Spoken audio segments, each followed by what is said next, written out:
but we're excited to have a pretty large crew for tonight's tasting. I mean, there's speak of Springbank and even Glen Scotia can get people's hearts aflutter these days. So I guess not surprising that we've got a pretty solid list of people signed up. So still people coming in, so we'll give it another minute or so. I'm joined by my colleague Kurt from the shop. We're going to be your Campbeltown brand ambassadors for tonight. Is that like Jenny from the block, Andrew? Kurt from the shop? Kurt from the shop. You're still Kurt from the shop? My curves are a little different than hers. It tends to be like one little round one up the front, kind of. That's fair. I'm of a similar disposition. Yeah. And you know what? Even though I got my Springbank thing on, it's game night. So we're just going to throw that on too, because represent. Yeah, just make sure everybody can see that, even though I know we're not looking like we're going to make the playoffs, but what are you going to do? See, there's some people commenting on the chat already. I love how Kurt's typed out the order for you there, even though you probably should have been able to figure it out. Yeah. As for the shirts came direct from Springbank, So it was a few years back, and I'll be honest, this shirt's a little large for me. It's a double XL, but yeah, they basically emailed the store one day and said, how would you each like a shirt for your staff? So that's how it came about. There's no conspiracy there. I think they just they were looking after us humble drudges at the shop, as it were. But you know what? I got that on too, so I might as well pop the collar. Just really go in for effect here. I was going to wear mine too, Andrew, but I thought I'd have to go home and change if we showed up in the same thing.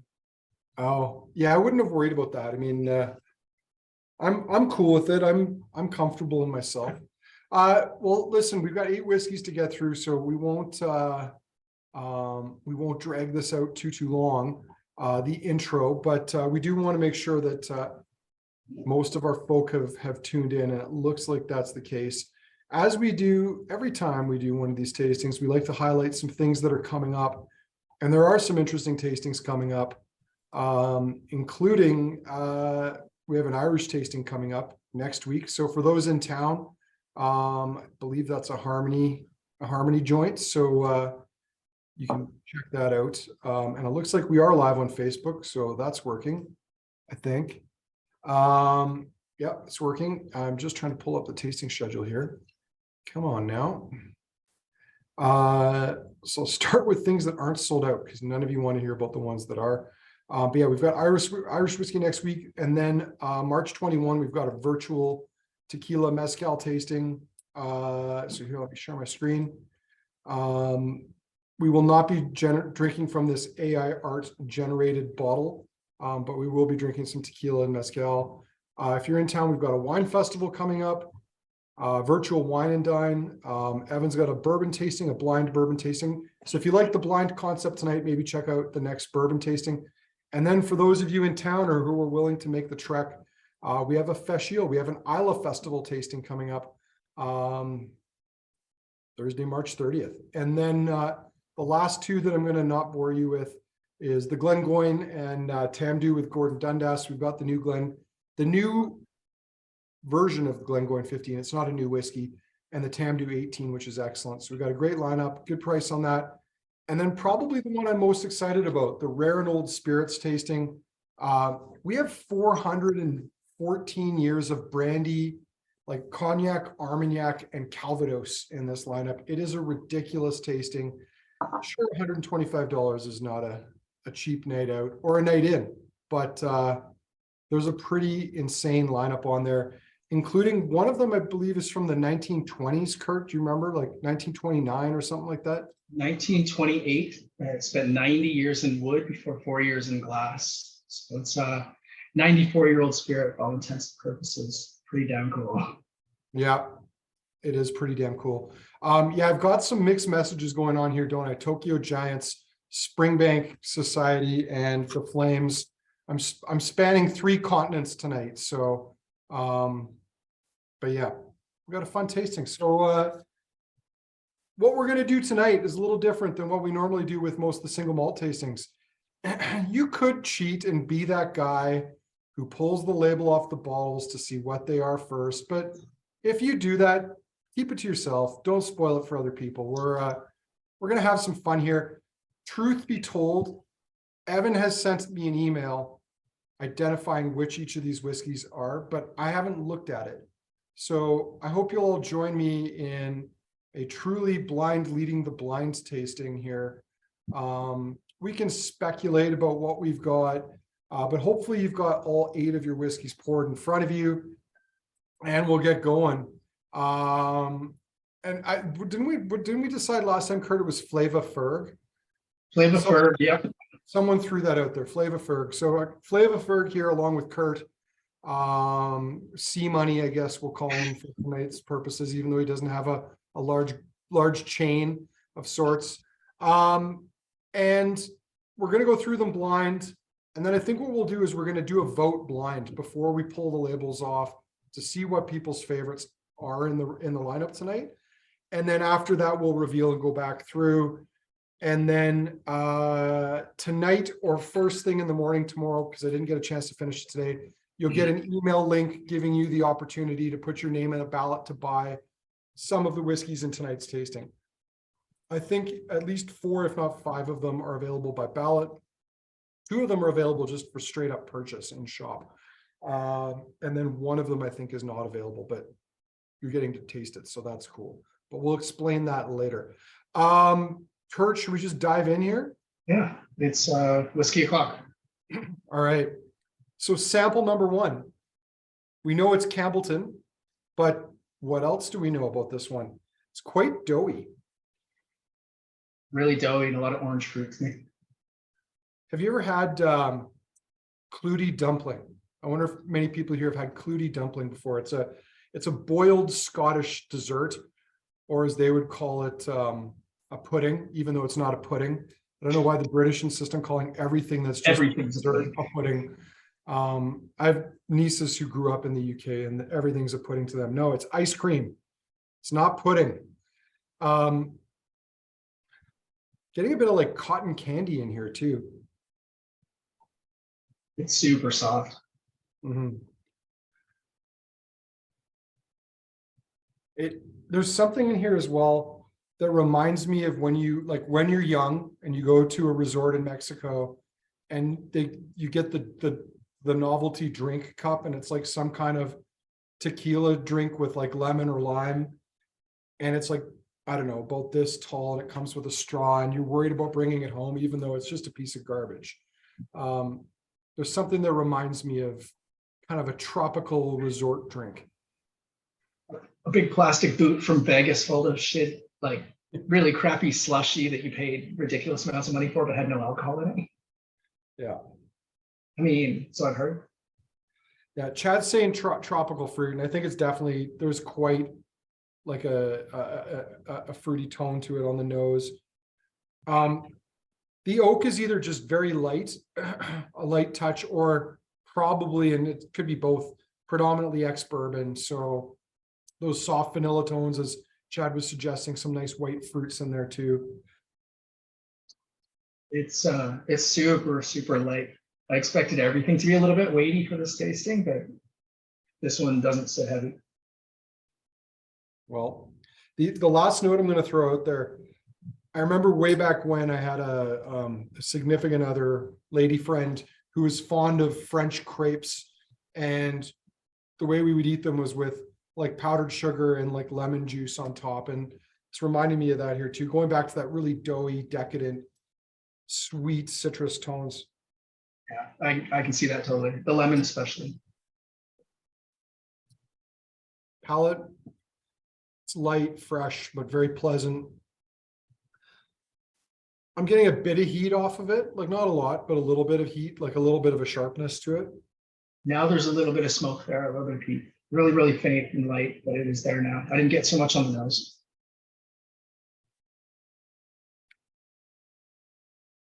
Yeah. Feel free to throw your tasting notes, your thoughts, random guesses into the chat. Like the nose, I mean, this has got a lot of fruit, a lot of decadence, still really doughy, but I can't get over that. I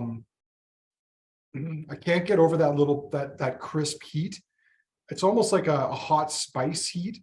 And I have a theory. I'm gonna guess this could be, I'm not even sure how many details we gave people on this. I'm gonna guess that this could be triple distilled, if I'm gonna throw that out there. You know how it's got that same kind of heat that you get off of whiskeys like Auchentoshan, where they're distilled to a higher level of purity. And so you're getting more of those like really, really firm alcohol tones. It's not sharp, it's not rough, but it's quite warm. Yeah, there's been a couple notes thrown up there that like a little bit of the hint of that Campbeltown funk, just a little bit, I'd say. Somebody said mango, and somebody just a comment or two above said jammy. And it's weird because the jamminess to me isn't like that red berry kind of jammy, but it is really texturally jammy and sweet. And it's almost like a marmalade. So I love the mango note because that kind of ties them both together for me. Perhaps I think you're right, Andrew. Apricot preserves or like a quince paste. Yeah, and the finish, it's light, it's still there, it's got some body to it, it does cling, but it's very, very light, very clean, kind of going into more of a floral profile. But this is like a chameleon sort of whiskey because every note everybody's given, like Sky just said lychee. I absolutely get lychee on this. And these are a lot of sort of disparate flavors we're throwing out here. This is a cool whiskey. Yeah, it's working. I'm just trying to pull up the tasting schedule here. Oh, there we go. I'm sorry, I was just checking in on the Facebook if there was a little bit of me talking circa a minute and a half, 2 minutes ago for a second there. Yeah, what's that? There's a glitch in the matrix. There is a glitch in the matrix. Ignore the cat. Just ignore it. It's quite tasty. It's a nice starter. Yeah, there was that thought that maybe we would be getting into some like really big, heavy drams tonight, but definitely on the lighter, softer side. As Chad said, possibly a Hazelburn, but we'll find out. But a nice starter. Try to leave yourself, if you can, at least a final sip of each of the whiskeys so that at the end of the tasting, once we've gone through and revealed what they are, or once we've gone through and voted, we can go back and reveal them after everyone's had a chance to let us know what their favorites are. So we're going to do a blind vote tonight. Shlomo saying Longrow 37. I don't even think Longrow 37 is possible. Like you might be able to get close to a Longrow 30 by now, but because they started distilling Longrow in 73, I think, didn't they? Yeah, but I don't think it was continuous. Like I think they stopped and then resurrected it in, could be, I want to say the late 80s or early 90s. Could be. One of the two, but someone here will correct us. Like Jeff's on the chat, Jeff, or someone will fact check us. One of the that's guaranteed may not be so guaranteed, right? I'm not sure this is Longrow 37. But anyway, we digress. Anyway. Shall we move on to number 2? Yep. All right. And what's funny about this is I don't know that we might have to revisit our blind tasting plan here because none of the alcohols are showing on the bottles either, which is great because that might be a giveaway to what some of these things are. But I don't know if that's exactly kosher. Anyway, there isn't. I mean, there is a label on there underneath. But anyway, this has some funk to it, almost verging on wet dog and cardboard. Corkboard, for sure it is. It's a corky one. Mm-hmm. So it could be that the bottle that we poured this from was corked, or it could just be that's kind of the profile of the actual whiskey. I think that's not great casks, to be honest with you. It just tastes kind of like musty and nasty. It doesn't just taste like cork, it tastes kind of dirty.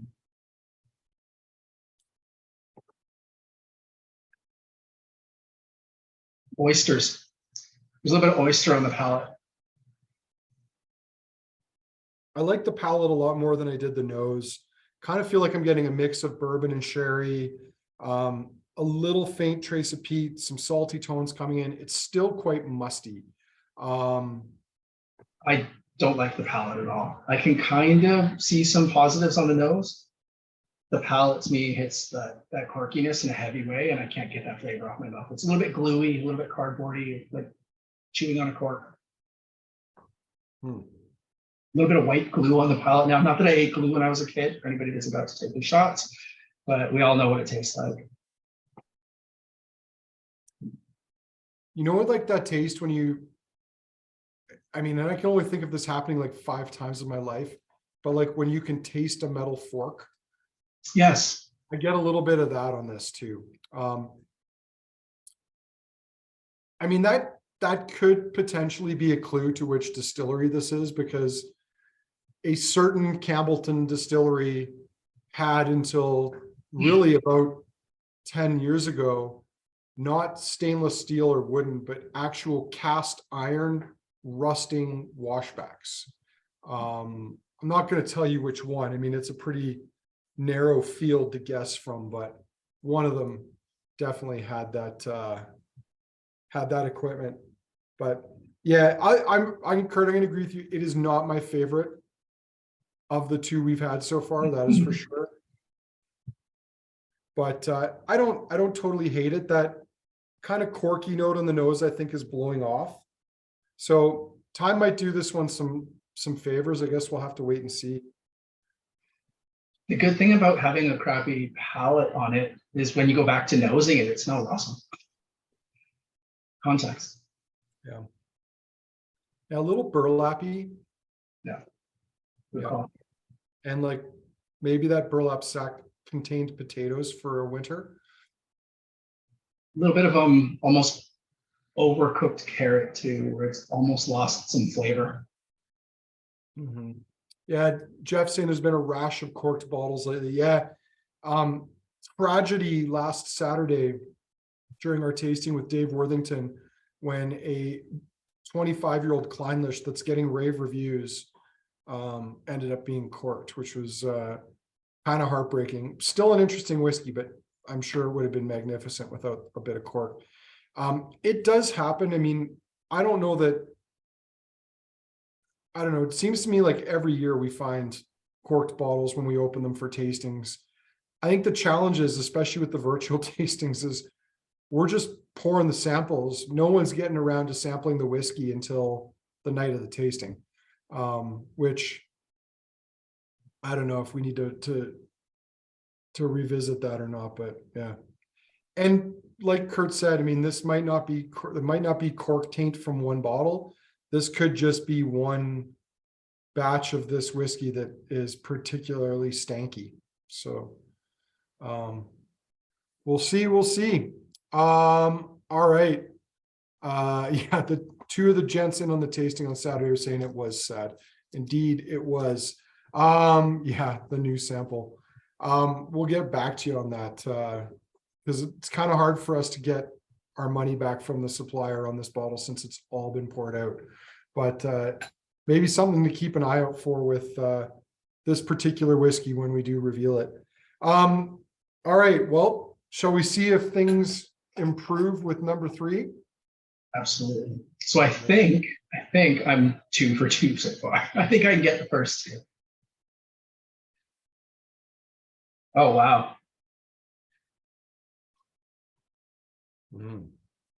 This is a really cool, kind of funky, almost sort of tropical nose, but it still has sort of the feist of something young.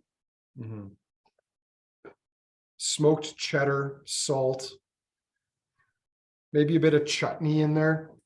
Good call. I get candied orange, an orange peel.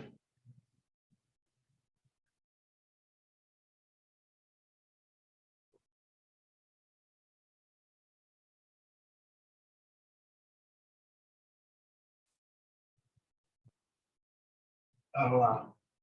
I mean, the palate's a dead giveaway on that one. I mean, I think without saying it, we can speculate on which distillery that's from pretty confidently because I don't know, it just has that sort of mix of like gentle dirtiness, little bit of smoke, little bit of salt, lots of fruit.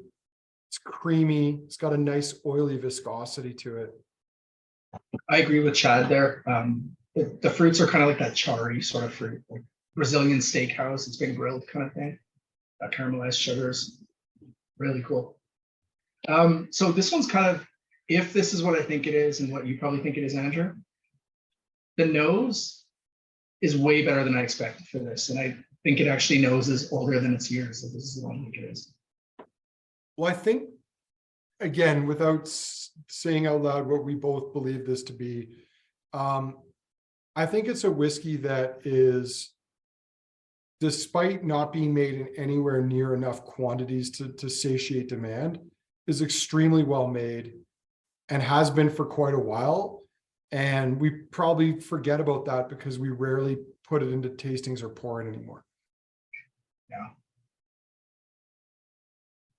But yeah, it's good bottle. Mm-hmm. Whichever that one is. And we know any of the Campbeltown distilleries, so this isn't giving away anything. Any of them have insane batch variance with what they release. So you can almost always flip a coin as to whether or not it's going to be a rock star, just okay, or something way off the beaten path, and sometimes shitty, let's face it. Whatever vatting this was brilliant. I like this cask a lot, or casks a lot. I mean, of those three distilleries, though, in my opinion, the only time that Springbank seems to go bad is when they've got sulfured casks in the mix. That I have yet to meet a Springbank that I didn't like for any other reason than that. There's too many wine casks in some Springbank for me. But I mean, a lot of those, and I'll go back to, and I know a lot of people love that Longrow, like the Gaia cask or whatever, which I hate because that's like insanely sulfured. It's settled down in the 10 years since it was bottled. But yeah, I agree with you. The wine casks generally, don't excite me. But I mean, some of them have worked well. Like there was that Springbank Society 15-year-old Madeira bottling that was absolutely gorgeous. Going back 15 years. So there's exceptions, but in terms of outright flaws, like to me, sulfur seems to be the only thing that really goes south. I think we're going to need to revisit that Longrow 7-year-old Gaia. I hit our local agent, Andy, I'm sure some of you guys know him, for a trade many years ago to get my hands on one of those because I fell in love with that whiskey. I don't remember the sulfur, so that whiskey I drank the very first night I ever formed a whiskey club in this city. And there may even be a couple of you guys in the room here, but that was about 12 or 15 years ago. I drank that on that very first night we had that first club meeting, so I've got a ridiculous soft spot for it. But now you're kind of making me second guess myself, Andrew. I think we need to crack it soon, buddy. Yeah, nostalgia, I think, can sometimes get in the way of things. And for sure, I know when that came out, people really loved it. And I think that was early enough in my career because, again, I think that Gaia came out like 12, 13 years ago. Like it came out in the late 2000s. And I remember thinking to myself, I don't get why people like this. And I think it was just because it was so intense that was the attraction to it.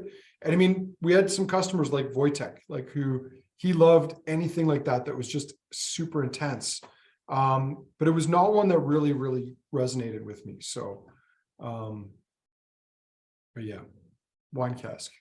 Comments of guava. Yeah, I mean, there's some really nice fruit on this. What I would say about this, just to leave it at this point, is it's very old school. Like this is an old school single malt.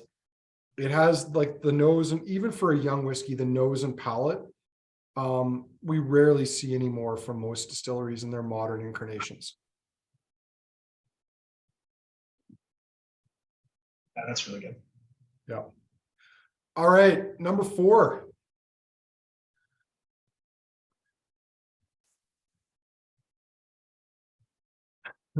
Great color. I mean, it's pale. number 4, or maybe you're talking about number 4. Number 4's got a bit more color to it. Again, like you said, for what it's worth. Everything in tonight's lineup, I can be very confident is natural color. Nothing's got added coloring to it.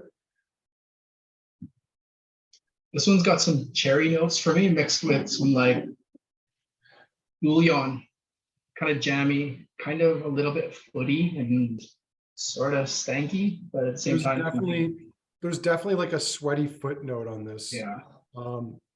Like maybe you've been out hiking for the day and you've taken your boots off, your leather boots off your wool socks.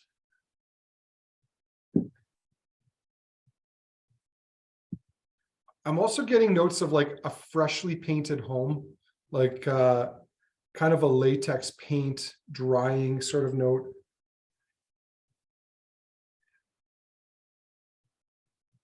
Just a trace of salt.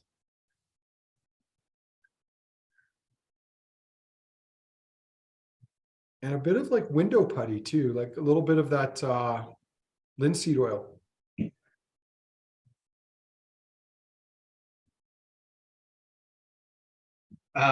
So if that's the one I think it is, I'm actually really, really impressed with it. Good nose. You're gonna have to DM me what you think it is because I'm curious, but we don't want to reveal too much. Oh yeah, I'm right. I know what that is. Okay, yeah, the nose pretty cool. The palate, too much wine for me. Can't do it. Too much wine? Too Okay. much wine, for sure. Yeah, there is a butteriness to this one. I'll agree with that, Adriano.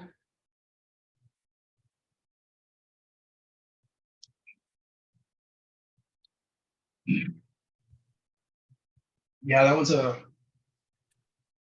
number 2 and number 4 are a little rough on the palate for me. I can't lie. Peppery, leathery, earthy. The smoke comes in a lot bigger on this than on the palate than it did on the nose. Yeah, this is definitely musty though. Peter, to be fair, almost everything in tonight's lineup is going to have a bit of a funky or musty profile to it. So the question is kind of what direction is that going in? This is like you just thrown a bunch of vegetables into like a mild chicken stock to start cooking. Really got a kind of savory note to it. Maybe some neeps and tatties. Maybe. I sent somebody a picture, a client of ours, Andrew, who wanted some advice on heading over to Scotland and where to go. I mentioned the Glenfiddich Cafe for their haggis. It's the only haggis dish I've ever had that I actually love and crave. Every other one I've tolerated. Go to Glenfiddich, try the haggis. It's really darn good. Did you never have the deep fried haggis balls at the Ardshiel Hotel in Campbeltown? No. Oh, so good. And the dipping sauce for those? Perfect. Haggis balls, is that after they castrate the elusive haggis or how does that work? Yeah. You got to catch it with your bare hands. Otherwise they're just too rough. So you got to get them when they're nice and tender. But no, I've had great haggis in Scotland. I've had great haggis in Calgary, to be honest. But yeah, there's probably a lot of bad haggis out there too. And you know, Kurt, I don't know about you, but like every time I'm on the Calmac ferry, I have the blood pudding. And blood pudding I have for breakfast almost every day when I'm there because while blessed their hearts, I stay in the B&Bs typically. They're brilliant for making you this awesome baked breakfast. But after about 7 or 8 days of eating the same massive fried breakfast, you're kind of blood puddinged out. I remember my first breakfast there, staying at a place in Gilmore, a little B&B. And the lovely lady who was taking care of me brought out toast for me to start with, and OJ and coffee. And then she brought out this little cereal thing for me. And then about 10 minutes later, after I'm kind of pushing back the last slice or two of toast and the last of the cereal, she brings out this massive plate with like baked beans, fried tomatoes, like potato pancakes, big, thick, like slices of bacon, blood pudding, everything. And I was like, holy shit, do you guys eat like this every day? She goes, oh God, no, that's just for the dumb tourists. So, all right, fair enough. I got wise on about my third trip to Scotland, and I would every other day I would just be like, porridge, please. Yeah. Porridge. Benoit throwing out there haggis nachos at the Black Sheep in Campbellton. That is also excellent. I will second that. And but I think they're closed. They used to have the pizzeria on Isla. The haggis pizza was actually pretty dynamite too. So Did they close? I think so. Benoit's our Isla aficionado, so he can confirm. But I seem to still open. False alarm. The pizzeria has not closed. We've got a ruling on that. So, but yeah. Is our mate Doug Page on here? Douglas? I don't know. I don't see him. Doug led us through possibly the very first pizza tour of Scotland I've ever been on in my life. I think that guy ordered pizza from everywhere we went. And I'll bet you we probably paid the bills for the pizzeria for the next month or so after we left there. And the frozen pizzas from Port Ellen. Oh, well, like when Sean and I were over there, we definitely had like frozen pizza from the Tesco one night, because after a while, sometimes all you want is just, something a little more chill. But yeah, having big seafood dinners and whatnot for a week or more can add up. Oh, that might be why. Lots of commentary on the pizzeria. Anyway, shall we move on to number 5? Are we keen to move on? Are we going too fast? It's hard to know because we're doing this blind. And we'll bounce back through and kind of do a second run at them, I think, right? Yeah, for sure. I kind of like that one. Yeah, but just me. All right, number 5.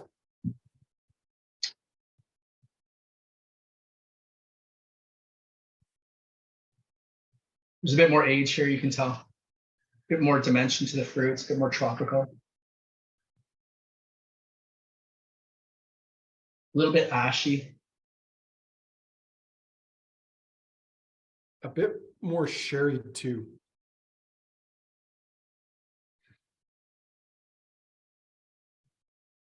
Ammonia. It's got that definite sort of medicinal style of heat to it too. Shlomo is saying feet, and this is going to sound weird, Shlomo, but if your feet smell like this, I'm in. So. Hey, there's some things that it's the right comment because the humor is spot on, but after having said it, are you kind of like, oh man, no, I shouldn't have said that. This is being recorded. So it's a whiskey tasting, and anyone who sees the video footage of it's going to pair it with this and be like, I'm not going to take that too seriously. Yeah, there's a nice clean smoke to this. That ashy comment that you made, Kurt, it's more like cigar ash, like someone's just ashed their cigar, because it's very, very clean. And I'm getting a faint hint of ozone in this too. How much you want to bet that all the little gray squares that we can't see people on, those people are taking their socks off and are sniffing their foot to see, and all the rest of the people really want to, but they know their cameras are on. Well, it's like Fat Bastard once said, everyone likes their own scent. So whether you admit it or not. Okay, this is a cool nose. There's lots going on here. If you don't, I guess it's a long life. So.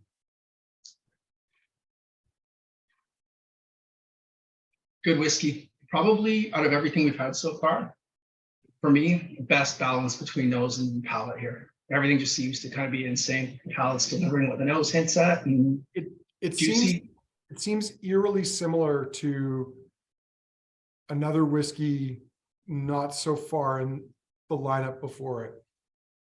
But like you said, more mature. The DNA profile of it is still there. Mm-hmm. So Vincent Pang's feet smell like Parmesan or Tête de Moine. I'm guessing that's a very specific cheese.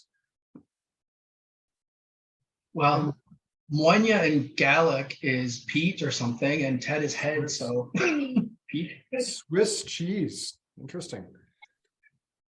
But I could see Swiss cheese on this one. It's cheesy, but it's like also kind of tight. Like it's not willing to, it's like the Swiss. It's going to be a little little bit professional, a little bit business-like, not let you in on all its secrets.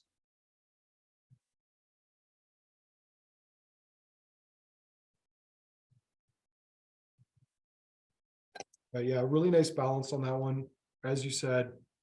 The funk there is almost like a clean funk, if that makes any sort of sense. It doesn't have the dirtiness that you'd expect. I think that's just what age does to it, right? Yeah. But nice balance of both bourbon and sherry notes on there. I would speculate. Eric saying meow. And Jerry's not even on this tasting, I don't think, which is kind of a shame. Or is he? You never know. Kurt, Jeff wants to know your cat's name. I don't know if it's safe to give out details like this. Like, could that potentially be used to exploit your identity? Yeah, a password type thing. Now, this cat doesn't have a name. We've talked about this in one or two tastings. We have 3 cats. One is Steve. The other is Marmite, because, you know, Scottish blood. My wife's English. And this is the cat with no name. We never named him. So it's just Cat. So his name was Cat. Yep. Okay. Or Slob with no name. Breakfast Tiffany's, right? Okay. Huh. Interesting. Well, I kind of don't want to leave that last one, but I'm with you. feel like we have to. So let's go to the dark one, which, well, I mean, let the speculation begin.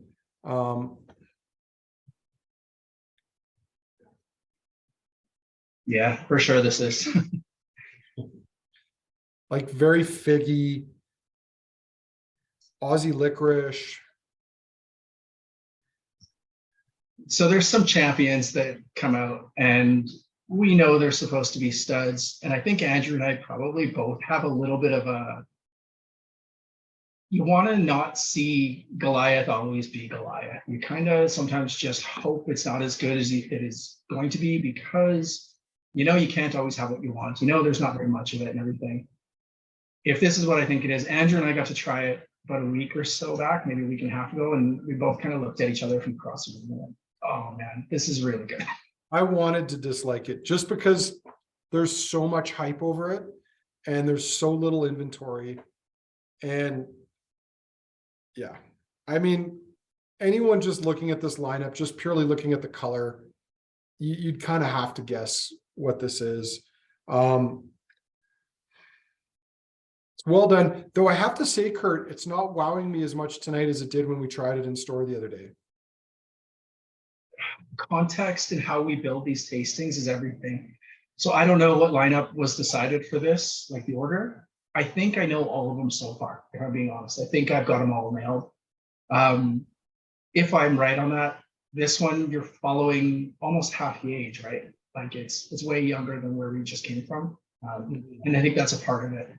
You know, if you'd had this first, you'd probably be a little bit more wowed, but I love it. I think there's a eucalyptus note on it. I think there's a lemon pledge note almost on the nose, like a polished sort of note. I like the figgy, jammy notes that everybody was talking about too. Like if this furniture polish is good enough for this house, it should be good enough for yours, kind of thing. That's right. Humidor. There's a little bit of like Spanish cedar, kind of with nice moist tobacco on the nose too. Oh yeah, it's very on the palate, loads of tobacco, Christmas cake, spices, more of that like figs, raisins, dates.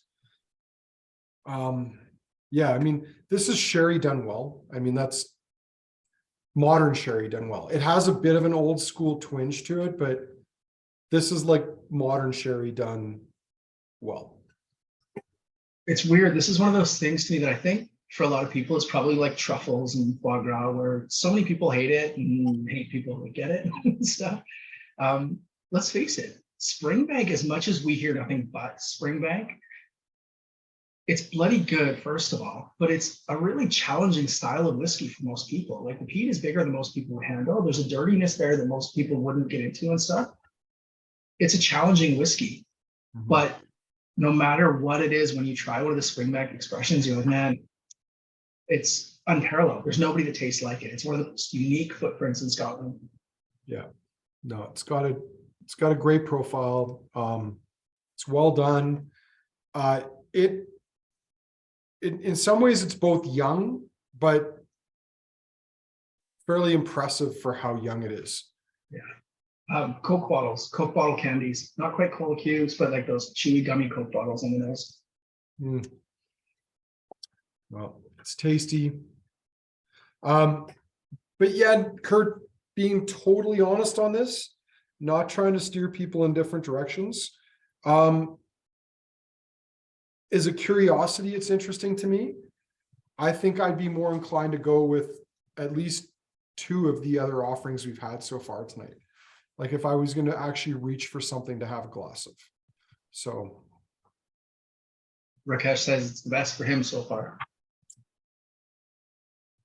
well, that was bound to happen. So all right. We're going super pale now. So let's see what we've got here. Super pale and shy, but mega cheesy.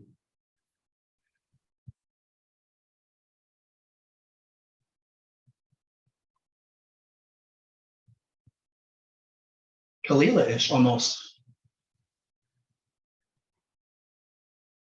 Well, it's Or young peated Bunnahabhain.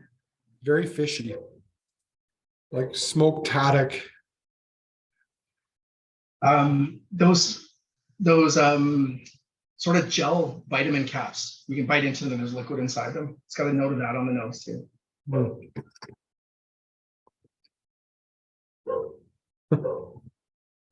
It's funny you say Kalila because the palate is very much reminiscent of Kalila to me. Even though it's 100% not. Tyler's dead accurate too. I don't get the mezcal note he's getting on the nose, but on the palate, 100%. It's super mezcal. Yeah. Young Kalila tones on the palate for sure. Like Brazilian barbecue again, the meats this time, there's like a meatiness there that's not quite just a straight barbecue sauce. Smoked oysters, steamed mussels. It's a little tarry. And oily. Like when you get to the palate on the finish, it's super, super oily. Chad's killing it with tasting notes tonight. Well done, Nate. Sour Patch Kids dipped in barbecue. Love it. Yeah, I would blindly guess Khalil on that. Yeah. Joke's on you, Kurt. Chad started an hour early just so that he could get really detailed tasting notes for us. Attaboy. Yeah, I knew Putting it. in the extra hours, you get all the extra points with the teacher. No, you didn't do that. Those are some good tasting notes, Chad. I love some of these coming in chewy. Yeah, it's again like there's something about this that feels young, but it's got a nice balance to it. And there's definitely a big weight of peat and smoke. I mean, it's got to be one of 2 things. Like, it's rare that we see Glen Scotias that are this heavily peated. So we're talking either Longrow or Kilkerran heavily peated. Like, there's not really anything else that it could be being from Campbeltown.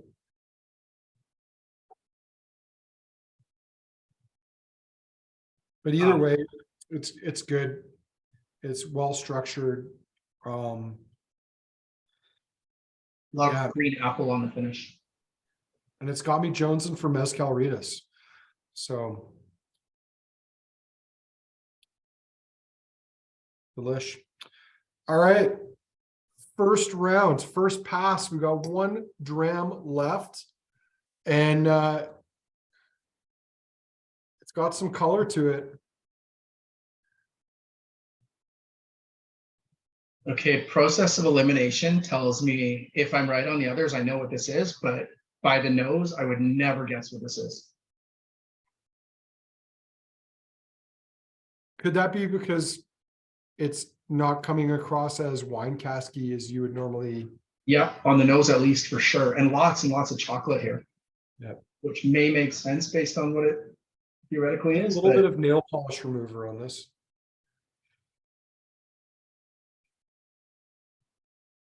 I really, really, really like that nose a lot.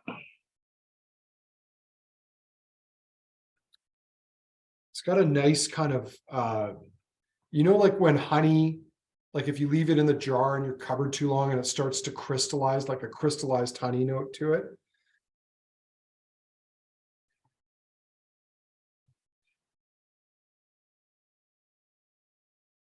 Cedar planks, that's a good one.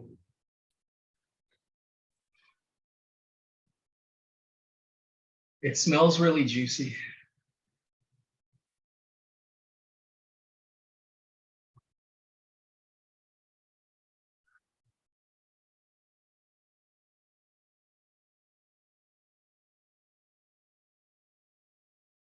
Okay, yeah, there it is.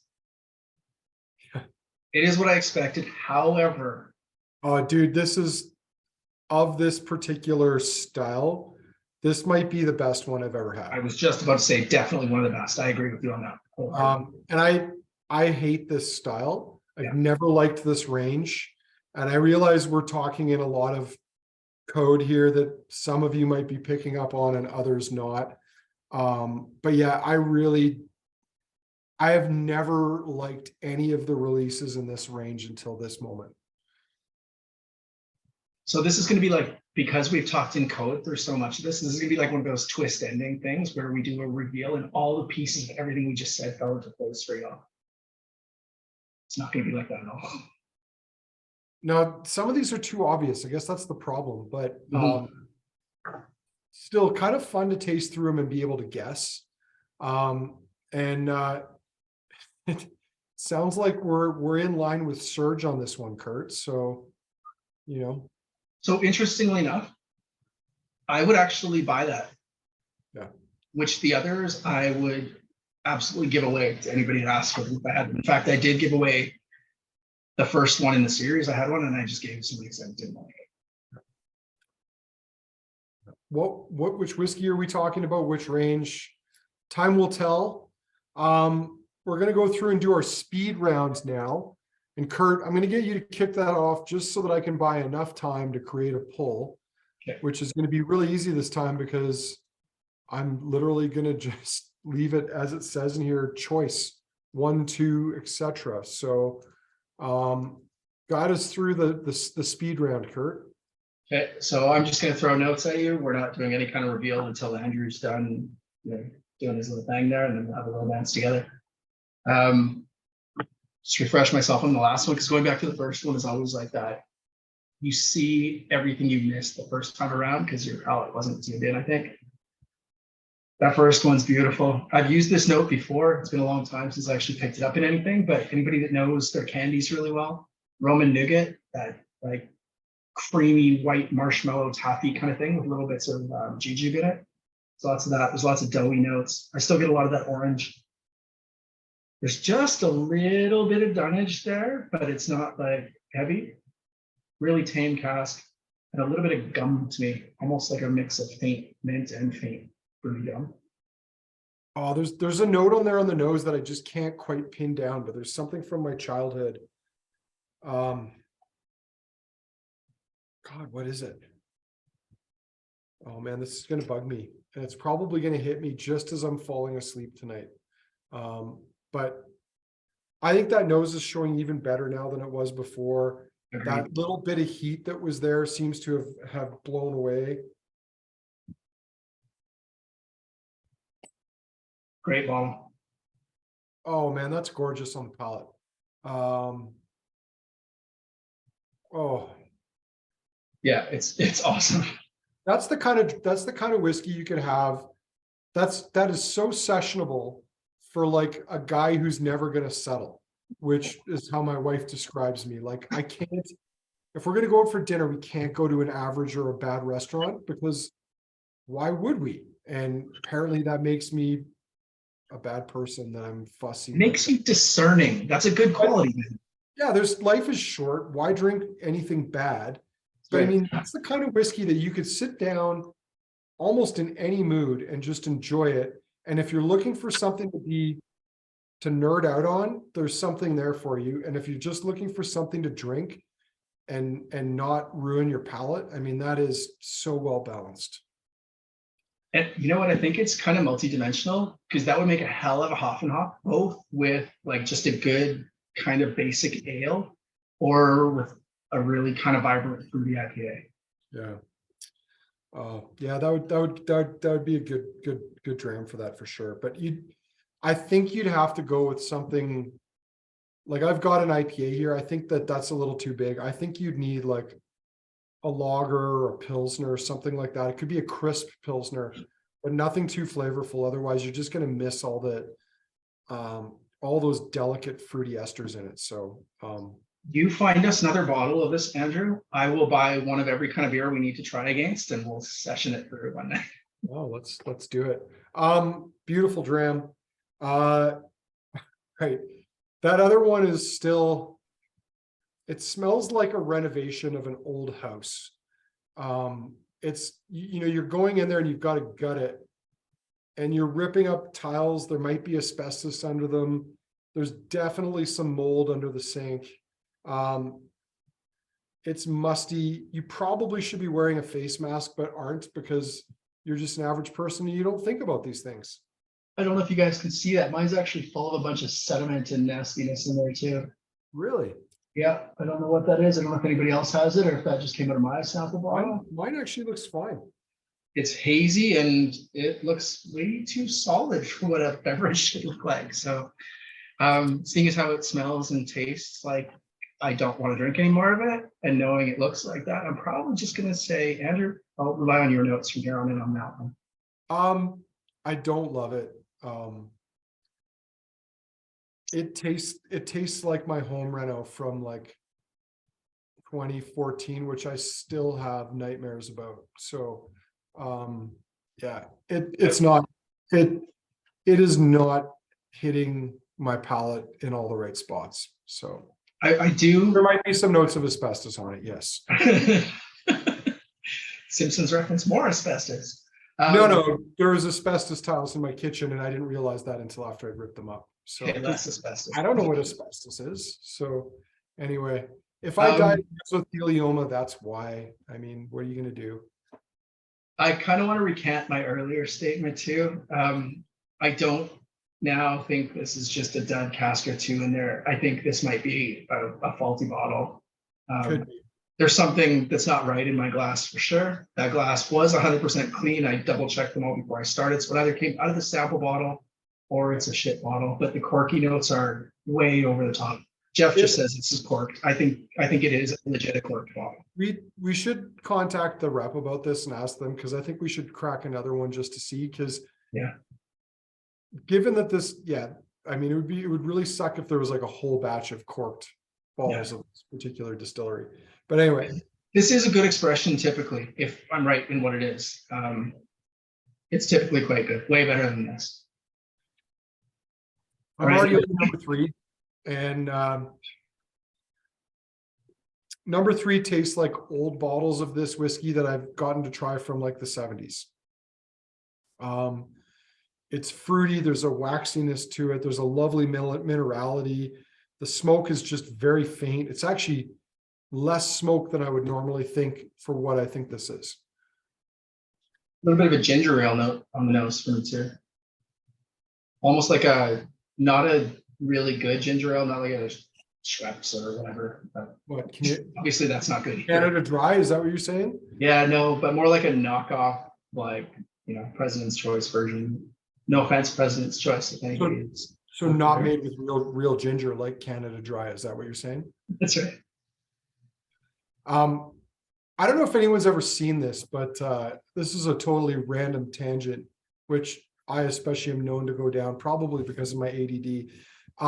Does anyone remember there was like a feature-length Canada Dry commercial about 20 years ago with a guy driving across Canada, and the joke is that like he would see a tree somewhere in Manitoba or Saskatchewan and feel the need to stop and take a photo because he saw a tree. I've been looking for this advertisement for years and I can't find it online.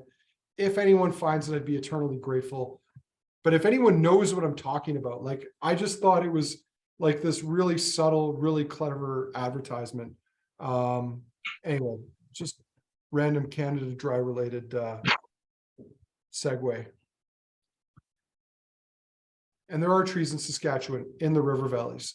I'm on to the fourth one. And the fourth one is now reminding me of Christmas as a child. And even though my mom was allergic to nuts, she would, like, if we had guests over, she would put out nuts and a nutcracker, not the creepy soldier fascist looking ones, but just like a handheld nutcracker. And like, it reminds me of like cracking into a fresh walnut.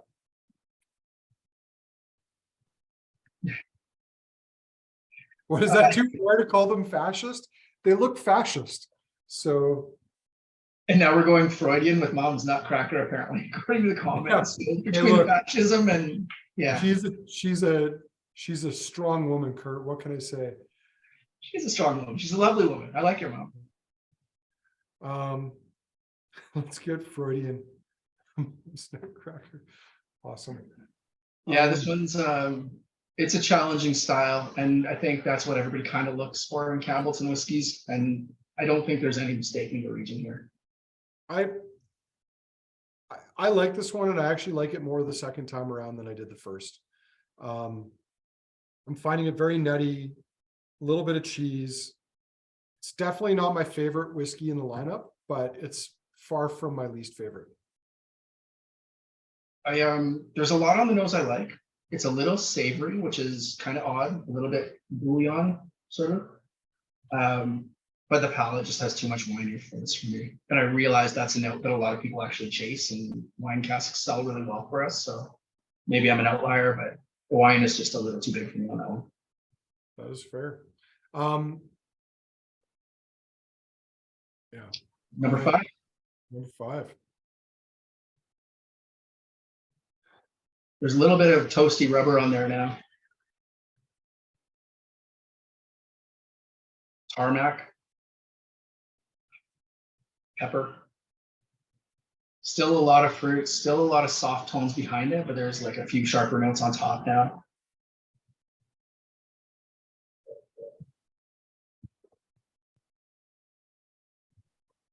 Chalky, minerally still. Some chocolate. I think there might be some, unless it's still residual, there might be some wine casks in that vatting. I don't know about that, but I will say this. If anyone ever has to deliver me bad news, I want you to sit me down and pour me a glass of this, like a good sized pour of this, and let me get like a couple of sips into it, and then you can give me the bad news.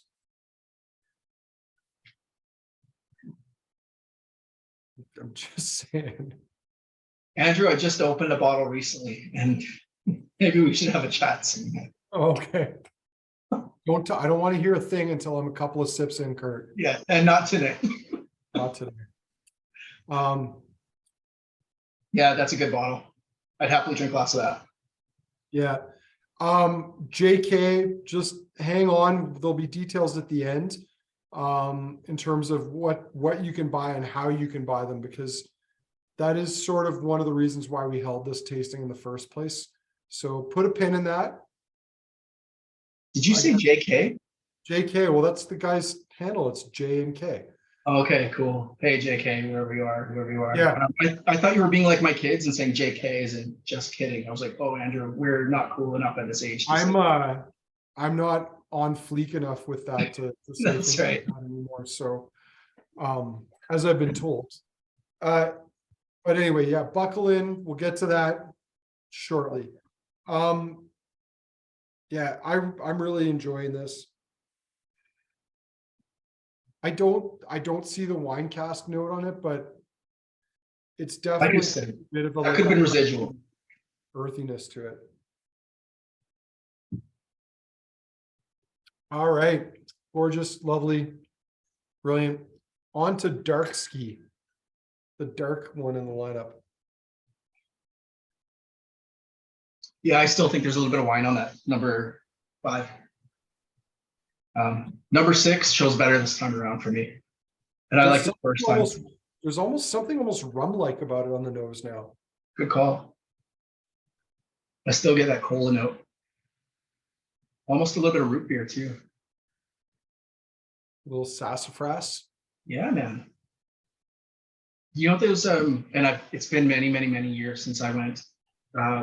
Those root beer stands at the Calgary Stampede. Reminds me of that root beer. Mm. It's like barrel-aged root beer or something, isn't That's it? right. No. Birch syrup. What is that? I want to try that now, whatever it is. I think it's like maple syrup, but birchy. Really? Eric will confirm. They make soda from it. I gotta find some. Damn it, I was going in a different direction. Oh, there's something about this that reminds me of the Diana sauce. The what, sorry? Diana sauce, I think it's like a type of barbecue sauce, but it's not super barbecue saucy. It's kind of like halfway between bottled like barbecue sauce and plum sauce, or I'll be honest, I don't even know what it is, but I had some the other night on chicken tenders, and it's reminding me of Diana sauce. Cool. I gotta try that now too. Rakesh is telling me it's steak sauce. It's good that we have so many fact checkers here, Kirk, so we can just throw things out there without knowing what they are and someone will catch it. The problem is I used to be able to bullshit and speak with enough confidence that people were just going to buy it. And now we have so many people that are all over my transgressions into BS territory. It's not fair. Yeah. Well, you just have to do what others have done before us, Kurt, and call the naysayers out as spouting fake news, and then just carry on as you were, and all will be well. So, I want to know why Jason Fisk is joining us from a dark room. Either that or it's like he's got like the red lights on in there because he's growing weed or something. Like, don't want the weed to get overexposed. Which is Jason totally be our Roxanne tonight. yeah. All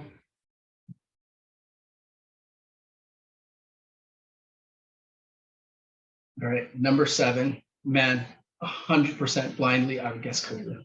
No two ways about it. It's got that slightly almondy, new makey kind of note. Somebody I think earlier said new make. I don't know if that was you, Andrew. Like really, really youngish. And that to me always translates to almond. Sorry? There's a youthfulness to this. You know what? And I'm not saying this to lead anyone in any direction, but if I were given this blind, I would probably guess Longrow. But I'll just say that. Sorry, forgive me for not remembering who it was earlier. I 100% agree with that mezcal note. It's all over the palate. So heavy to me. Crazy, crazy, crazy. The nose is Kalila. The palate is all mezcal. Shlomo. Thanks, man.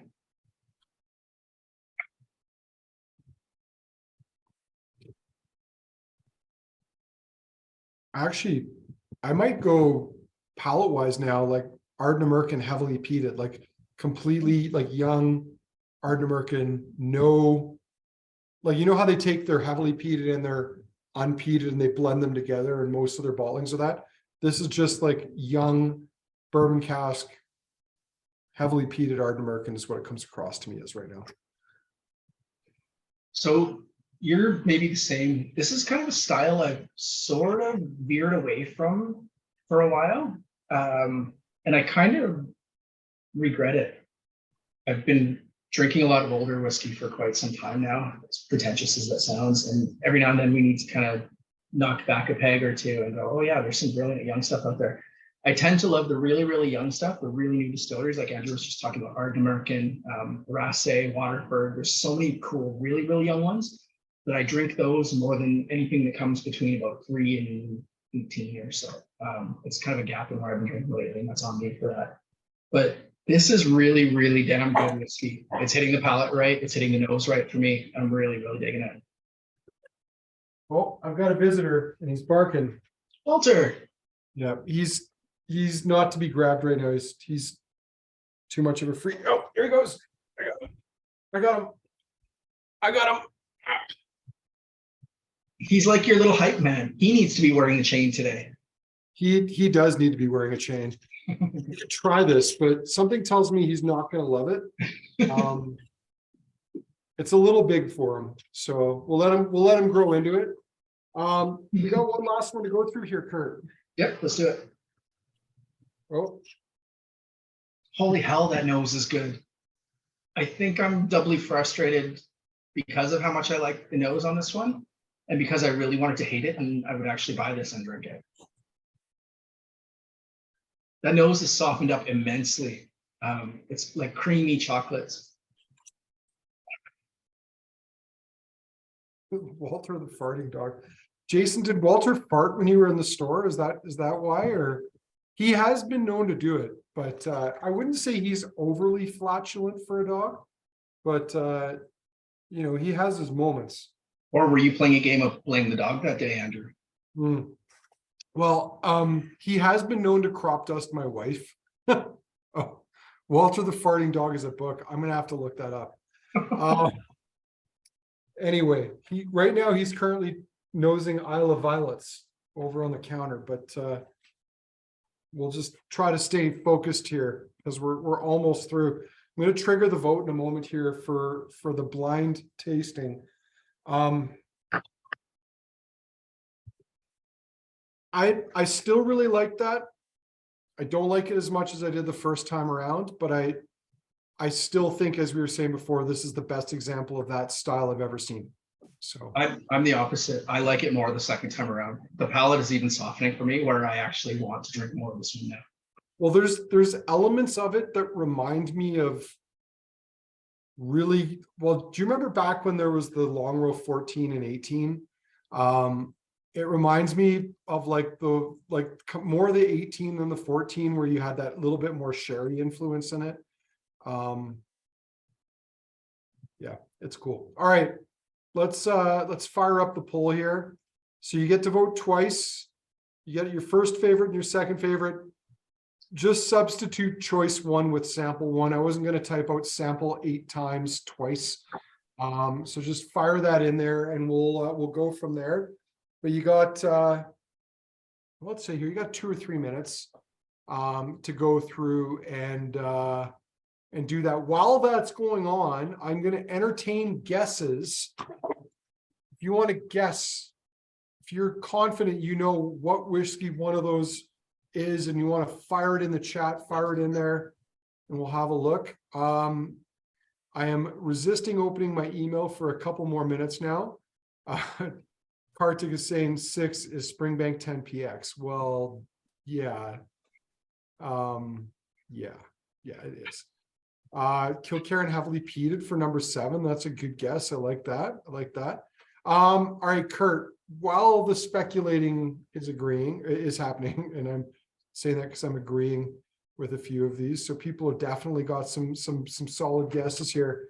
If you had to narrow it down to just 2 whiskeys tonight, by number, what would they be? If only 2, 5 and 8, or sorry, 5 and 1. 5 and 1 for me, for sure. And if I had to add a third one, it would be number 3. So 5, 1, 3, 3. What about you? You and I are, it's like our periods are in sync or something. Sweet. We're on the same cycles here because like I'm torn between whether I like 5 or 1 better, and knowing what I'm pretty sure 1 is, I'm going to put number 1 first because I'm kind of blown away by how much it is. And back when we used to have this on the shelf all the time, I don't think I gave it anywhere near the amount of respect it deserves. But 5 is excellent. It's elegant. It's complex. And yeah, I think 3 is my number 3. Like, it's great. So yeah, I will say that I love that none of my 3 favorites are limited releases. So if that's not giving too much away at this point here. So number 5 to me, the nose, 100%. Number 1 to me though, the palate is incredible. It's shocking how good the palate is on number 1. Mm-hmm. And again, knowing what we know and assuming we're both right on what it is, I'm blown away too. I'm with you on that. Like, I'd never expected that. All right, so Kurt, people have guessed here. Yeah. Let's go through this. We've got lots of pretty good guesses here. Some right, some wrong. But I'm interested to hear your take on what you think the whiskeys are. So starting with number one, what do you think number one is? Still and peeled. I think it's Hazelburn. I think you were right with the triple distilled. I think the fruitiness is kind of a giveaway there. Hazelburn for me is definitely number 3 on the Springbank totem. Springbank number 1, Longrow to me, I always love because it's just big and bold and messed up in all the right ways. Hazelburn, unfortunately, I overlook a lot, even though I love it. I think this is Hazelburn, and I'm kicking myself for not trying to find a bottle of this if I'm right. Yeah. And is it Hazelburn? Have you pulled it yet? I haven't, but I can. I guess we can do that since we're on here. 5 of you still have yet to vote if you're intending to vote, so please do. One of the stickers should overlap the other. And what have we got there, Kurt? Hazelburn 10? Hazelburn 10. Wow. Hazelburn 10, 46%. You know what? Like, people get really excited about the heavily sherried, like the 13-year-old. But I think this is much more interesting, much more. I mean, triple distilled spirit, you put it in an oak cask. That cask, especially if it's a sherry seasoned cask, is going to just overpower that spirit very, very quickly. So I think it showed really well. And man, I wish we still had that on the shelf all the time because I'd be walking people over to buy it. Right. Number 2, guesses? So at first, I thought it was a bottle that will come to later, I think. But then we came to that one later in the lineup, and I was like, okay, that's got to be this. So this has to be this. I was pretty sure, and then that cemented it for me. So this one I think is got to be Glen Scotia. It's just got that dirtiness to it. I don't even remember what expression from Glen Scotia was supposed to be in this lineup, but I'm pretty sure this has to be it. It is. It's the double cask. So, and the funny thing is I just nosed it again, and it is so corky now. So yeah, let's hope that it is just the cork taint on that, and hopefully it's not a batch issue, but it was a one-off. But yeah, it's totally all over it. All right, Kurt, number 3. Do you want me to keep going, or do you want to throw some in? What do you think number 3 is? This has got to be Springbank 10. There's nothing else. Springbank 10. Yeah, I agree. There's nothing else this could possibly be. So let's peel the label and find out. This is like Advent. This is amazing. Pop open the little door and see what it is. Springbank 10. I mean, 10. You know what? I for the longest time, I was a huge 15 fan. Again, we're going back to a point when we actually had them all the time and we could put them on the shelf and talk to people about them, as opposed to only selling them by ballot. But over the last kind of 2 or 3 years, the handful of times we've tried it, I've been much more impressed with the 10 than the 15, because not that the 15 is bad. I'm just blown away by how spirit driven and complex the 10 has been in recent years. So I'm really digging that style. It's not over oaked. There's a lot going on. I mean, that's Springbank has 2 really solid strengths. I think the spirit there that they produce, regardless of the 3 styles, is like this old school style, long fermentation, slow distillation. I mean, Kurt, you've been there. Lord knows they don't rush anything. And then post Frank McCarty, 1996, they've been buying good wood. So like they've been putting whiskey into good casks for a long time now, especially the last 15, 20 years. And yeah, but I love how, having said that, this is so pale and so spirit driven.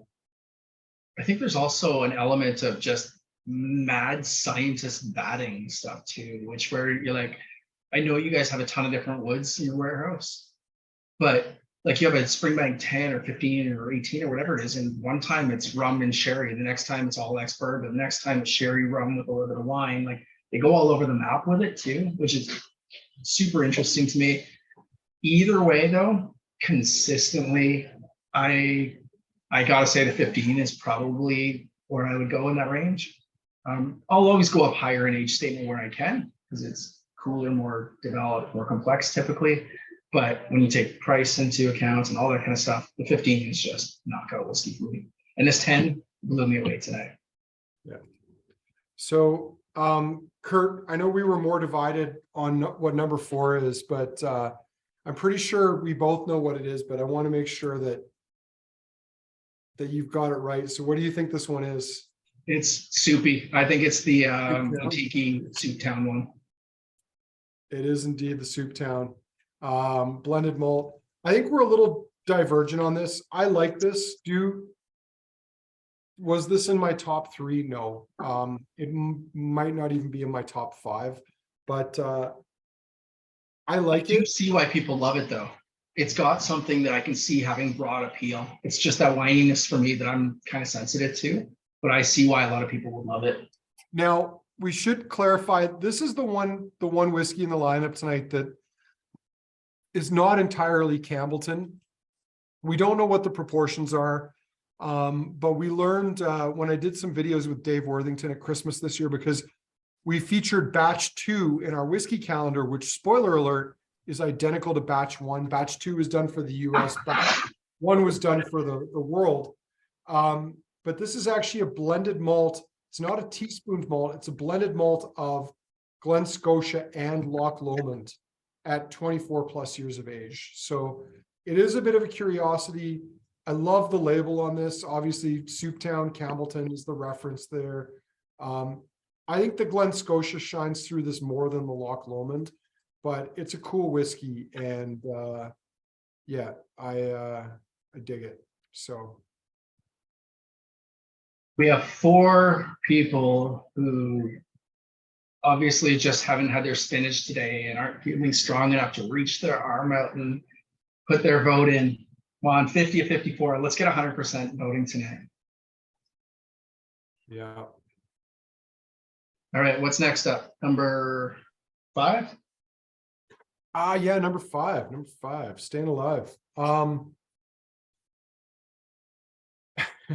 We know what this is, yeah. Yeah, some guesses on this. I mean, and again, I'm going back to, I have to keep referring back to the tasting listing, because I can't remember if we listed all the bottles we were pouring or just some. And I wanted to see if we actually named all of them or just some of them. No, we didn't specifically name what this was. So I haven't seen too many comments on it yet, but I would love to see people throw into the chat before we reveal this what they think it is. And if you've already pulled the label off and you're trying to pretend that you think you know what it is, but you're looking, that's just no fun. Oh man. Jeff thinks they put the box inside the bottle for the Glen Scotia. I just put it in a meat grinder and like grind it up, or a coffee grinder might work for that too. So Eric is saying Longrow 18. Good guess. Chad's saying Glen Scotia. Antonio, Springbank 15. Any other guesses? You got 30 seconds to guess, and then we're going to move on here. Springbank 15. We got another vote too. There's only 3 lazy souls here now. Yeah. All right, Kurt, what do you think this one is? Yeah. And I'm kind of blown away by how, again, subtle the oak is on this. Like, it's there, but it's not dominant. It's Springbank, as Rakesh said, Springbank for sure. It's not the 15. It's got a bit more weight behind it. The profile on that's excellent. So, yeah, I love that Springbank 18. Great bottle. Sweet. All right. Number 6. I don't think we need to pretend that this one's a mystery, because it's not. This is the PX. It's the reason that a lot of you guys joined tonight's tasting. And yeah, there you go. Springbank PX. We sold 85 kits. I'm not sure exactly how many people took part in tonight's tasting, but we have, and I'm going to be entirely honest with you guys here, we have 9 bottles to raffle off. Our friend Andy was kind enough to get us a handful more. because he knew that's how we were going to disperse with the bottles tonight. So that increased your odds a little bit. So that's always a good thing. But still, if everyone goes in for it, you got a 1.1 in 8.5 chance of getting one of those bottles. So set expectations accordingly. I know KJ, you had that question earlier, which I'll reiterate when we're completely done, but either later tonight or more likely tomorrow morning, you'll get an email with an opportunity to enter a ballot for, I think, 4, possibly 5 of the whiskeys in tonight's lineup. And that's the only way that you can purchase them. The Boutique Souptown is on our website. You can purchase at any time. The Glen Scotia Double Cask, presuming you want to buy one of those right now after what we just sampled, that's on our website. You can pick it up. I think we might talk to the agent and see if we can crack one open to see if another one's corked. But yeah, anyway. Springbank PX. So we should say to is Andy listening in tonight, Andrew? Did he join us? No, I told him we were going to be live on Facebook. So this is good. This is good. So listen up, y'all. I always give Andy a hard time with the cool whiskeys. Okay. I broke a bottle of Kilkerran at one point. We got a couple limited Kilkerrans. I swung my chair around and knocked over a case. And I was like, oh, sweet, the case is still intact. And then it just started slowly leaking. I went, oh, said a very, very bad word. I called Andy and he was kind enough to hook us up with a case. And he said, and I've got this too if you want it. I was like, yeah, we do. Yeah, we do. So I've kind of played the sob story with each full release we've got where it's don't let other people in on our secrets, Kurt. No, it's a good thing. Trust me. Hear me out. So I beg and I plead and I cajole a little bit. And sometimes I call in favors and promise that Andrew will do shameful things to get these things for us. But I do say things like we open 2, so there's only 4, or we've got an issue where we this or whatever kind of thing. And he's really good for like, oh yeah, I've got one more case I can give you guys, stuff like that. So we're very limited in what we can get. Andy's a good guy. He tries to spread the love around and stuff. But help me out because I'm running out of arguments here. I need your ridiculous sob stories as to why we need more of this stuff. So if you can hammer my inbox with all your great stories about why we need extra Springbank, Kilkerran, anything cool from Andy's stable, I will use those as leverage to get us more and more and more. Promise. Just don't send me a 10-page email about why. Don't do that. Or we'll be friends off. All right, we're on to the mystery. Smells like Kalila, Ardnamurchan, or possibly Longrow. Yeah, I think we know what this one is, right? It's got to be Kilkerran heavily peated. Yeah, it's got to be. It's the one real outlier. Slightly different than Springbank, but really, really close to Springbank most of the time. Mm-hmm. Sharper. It had a unique character. I would not have guessed Kilkerran because I really, really love Kilkerran and this doesn't seem Kilkerran-ish to me. However, that's probably just super sharp, clean, ex-bourbon casks where the spirit's shouting loud and clear on this. I thought it was way better than I expected, actually. It drinks young, but it drinks with a bit of complexity already. That's kind of cool. Yeah,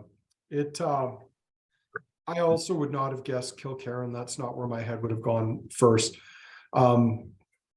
My first instinct, I think, would have been to Longrow, but like I totally get the Kalila, and I think some heavily peated like Ardnamurchan or even Rasse. Like some of the Rasses we've had would kind of go in that direction too. Kurt, Alan is suggesting we have a customer who's got many wakes to attend.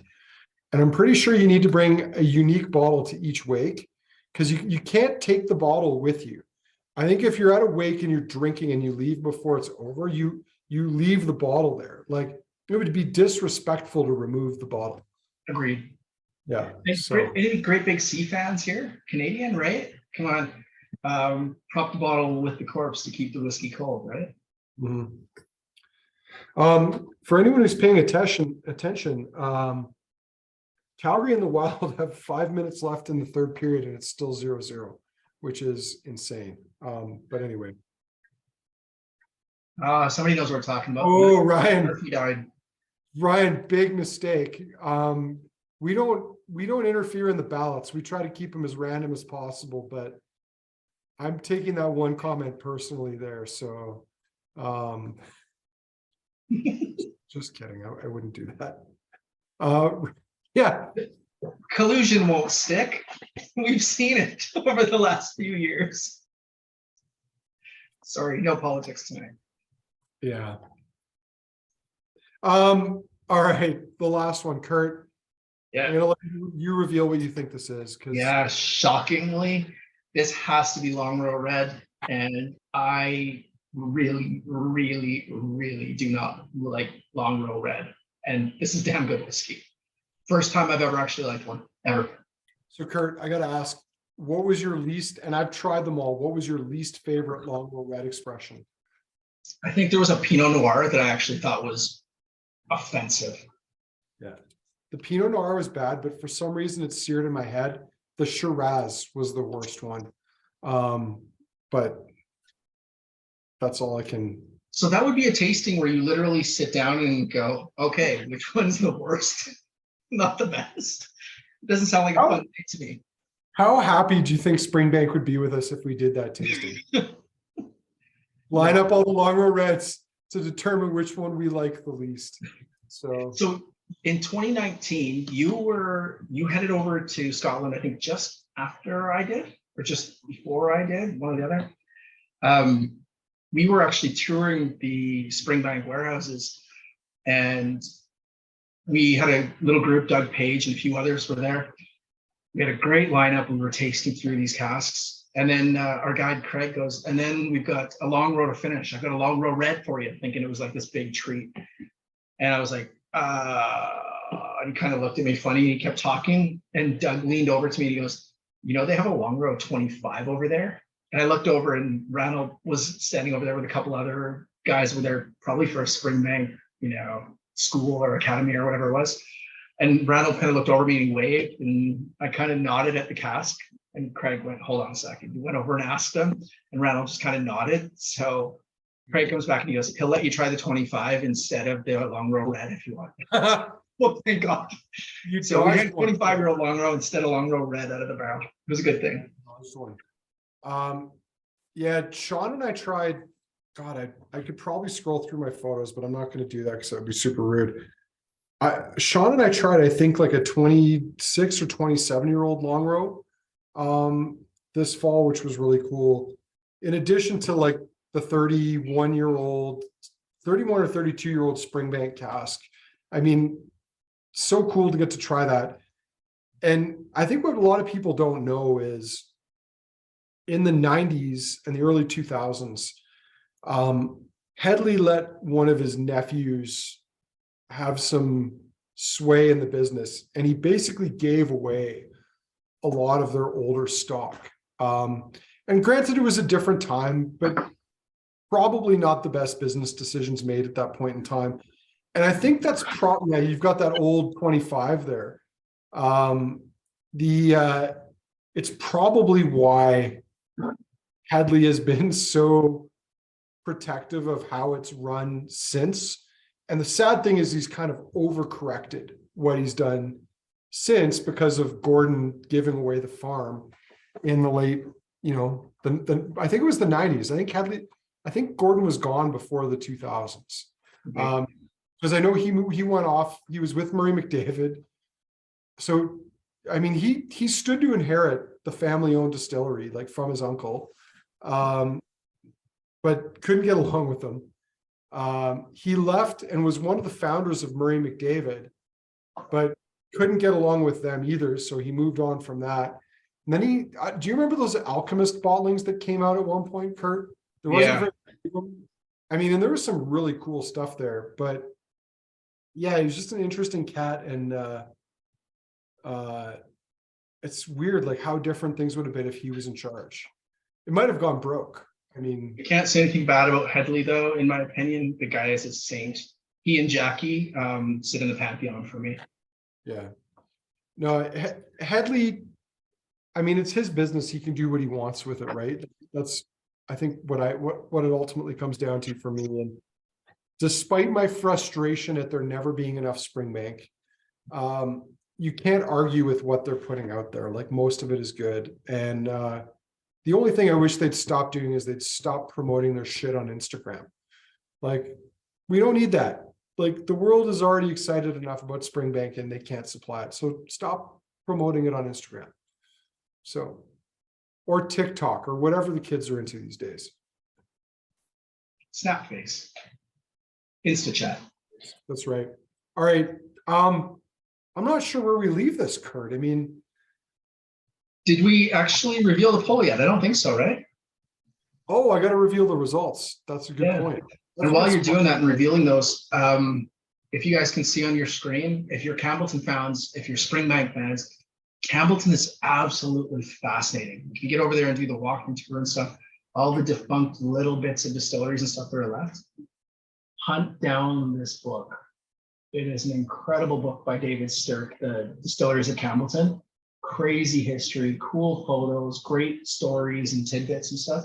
Well worth finding, well worth ordering. Cool book. Here we go. And on that note, I'm sharing the results. So the number, wow, how about this? The number one whiskey tonight was not the Springbank PX. It was the Springbank 18. It edged it out. Everything but the Glen Scotia double cask got a vote in round one, which is cool.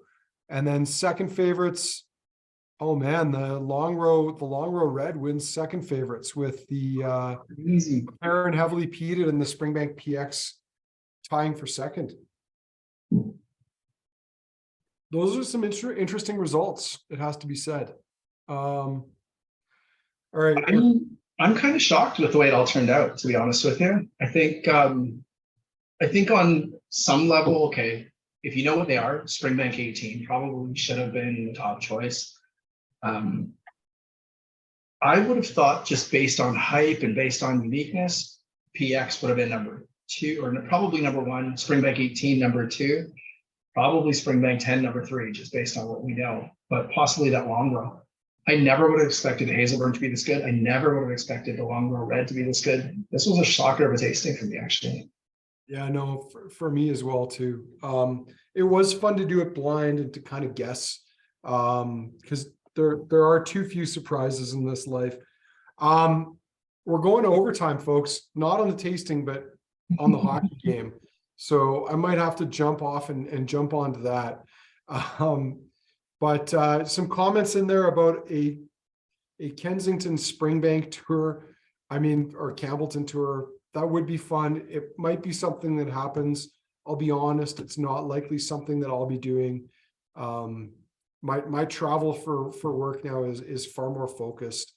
That's not to say though that Kurt or Evan or Sean or Harmony couldn't potentially do that. So we did have somebody else who wanted to do a Springbank Society tour. So, there's always possibilities for things like that. Reach out to us, talk to the staff. Sadly, I'm out. It's not that I don't want to go there, but time is more pressing for me on things like that these days. So it just doesn't work out. But Kurt's done tours and others might do tours too. So yeah, and it's worth a visit. If you're going to make the effort to go to Isla, if you're not hitting Campbeltown, then you're kind of missing out. So, but on that same note too, like Erin's worth a hit. Like going to Erin and Lag. In my mind, that's the little triangle you got to hit. You got to do Isla, Campbeltown, Erin, same trip. It would be amazing. Thanks for joining us, everyone, tonight. I hope you enjoyed the tasting. At this point, I'm going to be honest with you folks. It's probably not going to be until 10 a.m. tomorrow that email goes out, because I'm going to watch overtime and I'm probably going to go to bed early because tomorrow's order day. I got to be at the shop at 7. But we'll get the ballot out tomorrow morning. You'll have 24 hours to complete it. Let us know what you're interested in. We'll draw names.